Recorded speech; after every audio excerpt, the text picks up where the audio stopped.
Hi, my name is Tashima. I'm a doula and mom of 5, and today's video is going to be all about how I was able to successfully induce my labor naturally here at home. So this is for my 5th birth. It was a vaginal birth after 2 C-sections. So I'm going to just describe everything that I did that I think helped put me into labor.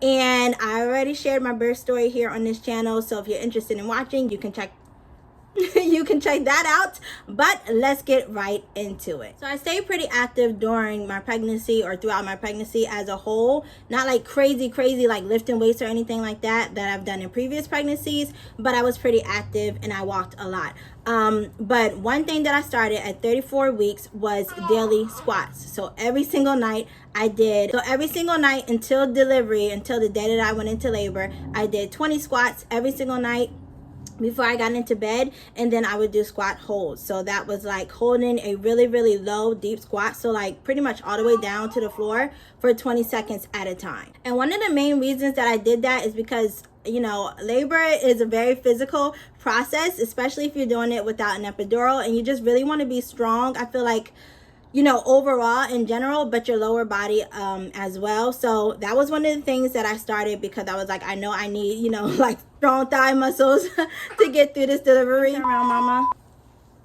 Okay, sometimes she doesn't like being that way. All right, we can turn around. Let's see if she lets me get through this. So that is what I started at 34 weeks. Like I said, daily squats every single night. I did not miss a night, maybe one or two. But yeah, I kept that up every single night. The next thing that I did was my labor prep. So I do have a whole separate video on my labor prep, but it's a number of things that I do. And I always start that at 36 weeks pregnant. So yes, you can watch that video if you want to see like a demonstration or whatnot. But in a nutshell, what I do is every single night I would get on my exercise ball and bounce on it from 20 to 40 minutes. It really just depended, you know, like how much energy I had. But I tried to do that every single night. So bouncing on an exercise ball at 36 weeks, starting at 36 weeks and all the way until delivery. And of course, the same motions you use on exercise ball for your, you know, preparing for labor, you can use them during labor. So I feel like it was just great all around, like helping you get baby in a really good position and get baby down, engaged in your pelvis and all of that. So I did bouncing on the exercise ball, I did hip circles on the exercise ball, figure eights, and the pelvic lift and tuck.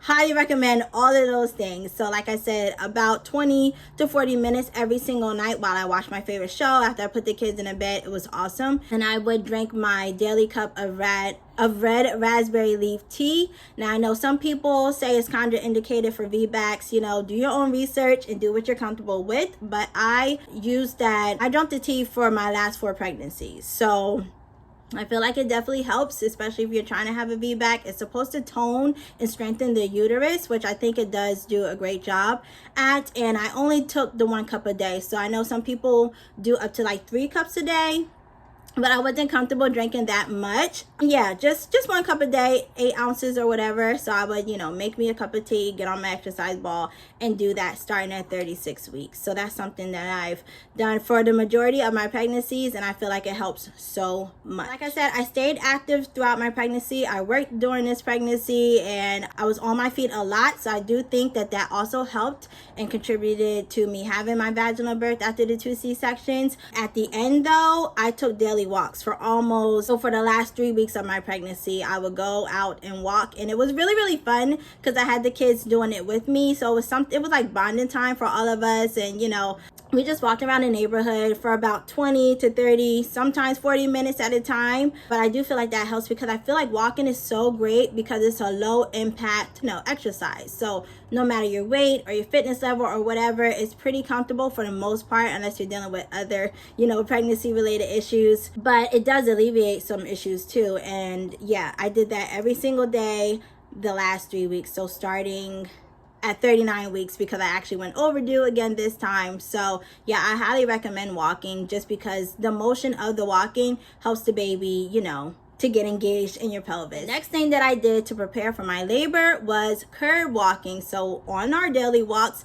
I would do some curb walking. And curb walking is one of those underrated things. I don't know if a lot of people know about it, but the asymmetrical hip placement, when you have one foot on the curb and then one foot down, really helps baby to get down, engaged in the pelvis. And I feel like when I started incorporating this into my routine, I could tell that she was getting down lower and lower and lower. Of course, it adds to your discomfort and vaginal pressure and everything like that, but that is what you want when you're trying to have a vaginal birth. And I would say maybe 15 minutes or so, not anything too crazy. I would do one side, and then however long I did one side, I would make sure I did the other side the same amount of time. Now, it is harder than it looks. I was so kind of taken aback by that. I think this was the first pregnancy that I did like curb walking, I think.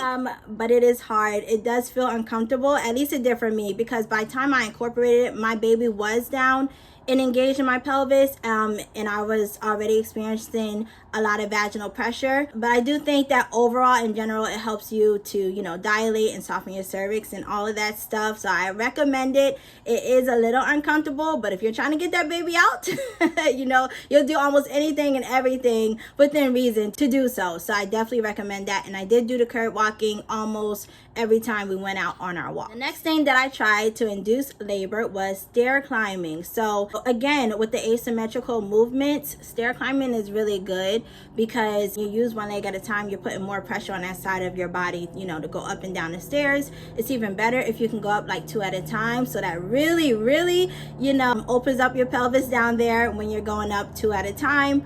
And if you go up sideways. So I did all of that. All of this stuff that I'm telling you, I started pretty much at like 39 weeks, because at that point I knew I was full term and I was ready for her to come any day that she wanted to come. So I really started it in earnest at 39 weeks. So yes, I didn't do this one every single day. I would say maybe like 2 to 3 times a week, and that starting from 39 weeks up into 41 weeks. But yes, again, all about engaging baby in the pelvis. That is what you want, and this is another great way to do it. And I do believe it helps, or I know it helps with you having a vaginal birth, if that is your goal. And again, with this one, you're already winded as a pregnant person. So this one will, just take your time, be careful. If you can have somebody there even to spot you, that's even better.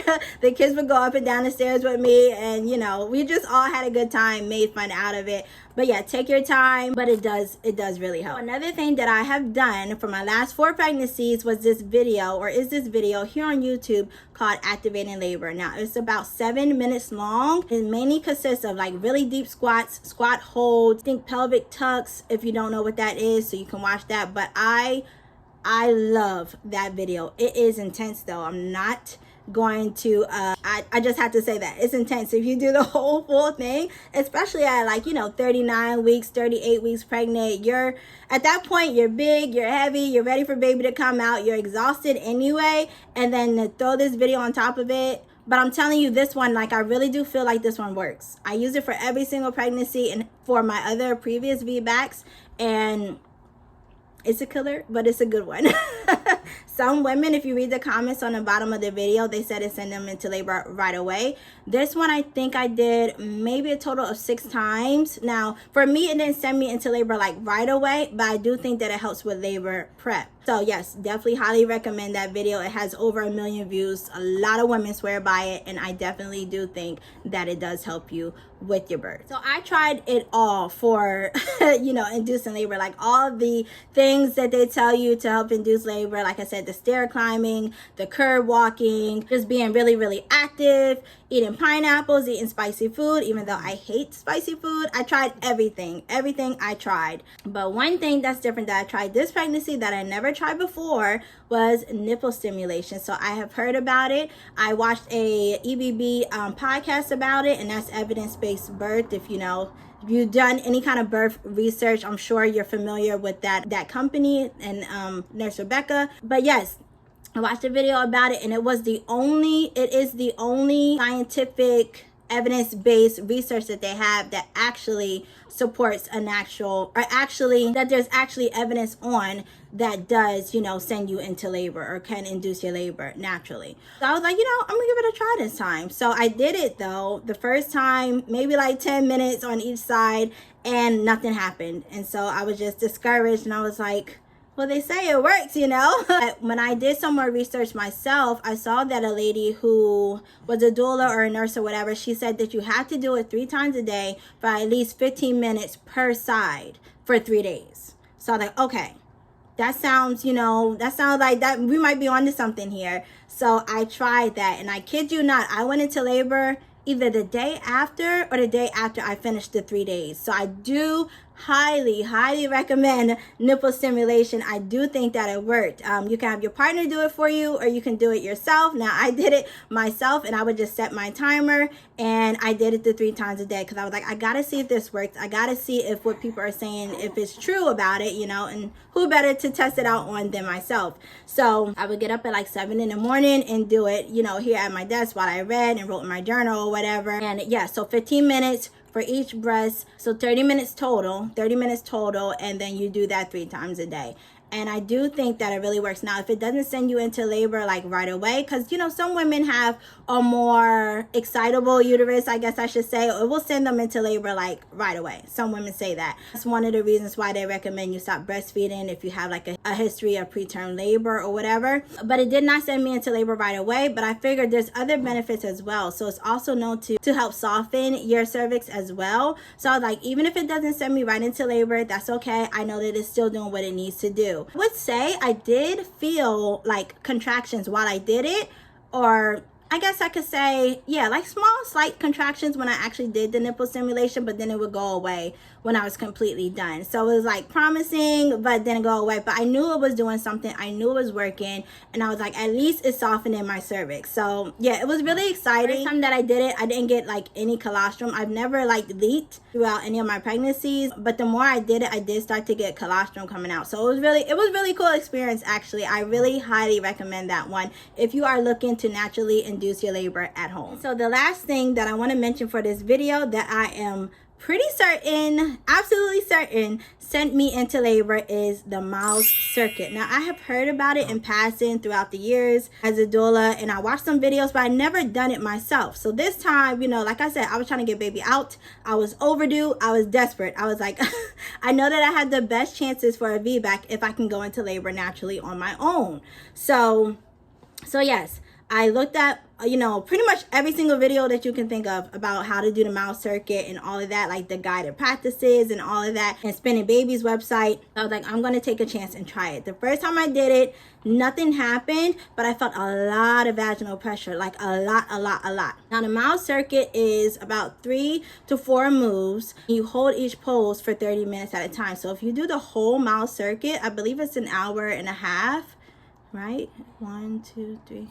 Yeah, it's an hour and a half, the whole entire thing. So it does take a chunk of your time, but I'm telling you, if you're out there, you're overdue, you're trying to start labor naturally yourself, and you don't want a medical induction, try this. Like, to me, it was unbelievable. I did the Miles circuit a total of 3 times before I went into labor. So I did it one day, and like I said, nothing happened, but I felt a lot of pressure. My baby was already down. She was already head down. She was already engaged, and she was already she pretty much was already in position. But after I completed the circuit the first time, I could tell that things changed. Like, I can't really describe exactly what, but I could tell that things were, you know, progressing or whatever. It didn't send me into labor right away that first time though. The second time I did the Miles circuit, I did half of it. So I held each pose for 15 minutes, and that's just because I was already tired. I was planning on getting into bed for a nap, and I was like, let me just try, you know, half of the circuit. So I did 15 minutes for each pose, and then I went to bed. And again, it was calming, it was relaxing. The poses are a little difficult to hold though, I'm not gonna lie. They're a little difficult because that first one, especially when you're like laying down, and maybe I'll do a video demonstrating the Miles circuit if you're interested, but that first pose is really hard to do because again, your belly's so big and it's uncomfortable, especially to hold it for that full 30 minutes, but I guarantee you that it will work 9 times out of 10. But like, I just did half of it before nap the day that I went into labor, and the night that I went into labor, I did it again. I was like, I'm gonna give it my all. I'm gonna do the whole 30 minutes for each thing, and then I'm gonna, you know, just see what happens from there. And I kid you not, I did the whole entire Miles circuit, the whole hour and a half, and when I was done, I laid down, and I started getting contractions 15 to 30 minutes after I finished, and the rest is history. Like, my water broke, my mucus plug came out, and I had contractions that were consistent. They never stopped. There never was like a lull in my labor, and I was able to give birth vaginally to baby Alma here. So I highly recommend it. I cannot say enough about it because I just kind of brushed it off all these years. I was like, oh, it just works for some women or whatever. But the way that it worked, and it worked so fast, I feel like yes, I did it 3 times. Some women, again, like I was saying, oh, excuse me. Like I was saying from my other video, like, notice results right away, like the water broke right away. But I just feel like the way that my labor went and progressed, and you know, just with like really you know, strong contractions without Pitocin or anything like that, like I feel like this was the game changer for me. Oh, no. All right, I'm almost done. So yes, I recommend the mount circuit 100%, 1000%. If you can do this and try it, see if it works for you. The last thing I have to say before I get off of here is prayer. I prayed every single day because I just was so dead set on not having another C-section. My last recovery was so hard. Again, I have my birth stories on this channel if you want to watch them and see everything that happened, but that was a scheduled induction basically, and my body just does not do well with inductions. The 2 times that I've been induced, they both ended in C-sections. So if you're looking, you know, to give birth vaginally, you're looking to go into spontaneous labor here at home, hopefully the things that I mentioned in this video will help and work for you. And even if they don't send you into labor, hopefully they prepare your body, you know, as far as softening your cervix, as far as dilation, so that when or if you are induced, you know, medically or for whatever reason, you can still end up with your vaginal birth. So I hope that you found this video helpful. I'm so excited to share these things because I really feel like it worked. Like, everything together worked. It was not just a do this, do that, and go into labor right away kind of thing. But I do highly recommend all the things that I mentioned in this video. And yeah, I hope that you enjoyed watching. If you have been able to induce labor at home, let me know down in the comments what you did, what you used, or whatever. I love all things birth. So if you want to share your birth story, definitely share it with me down below. And yeah, thank you for watching today's video, and I'll see you in my next one. Bye.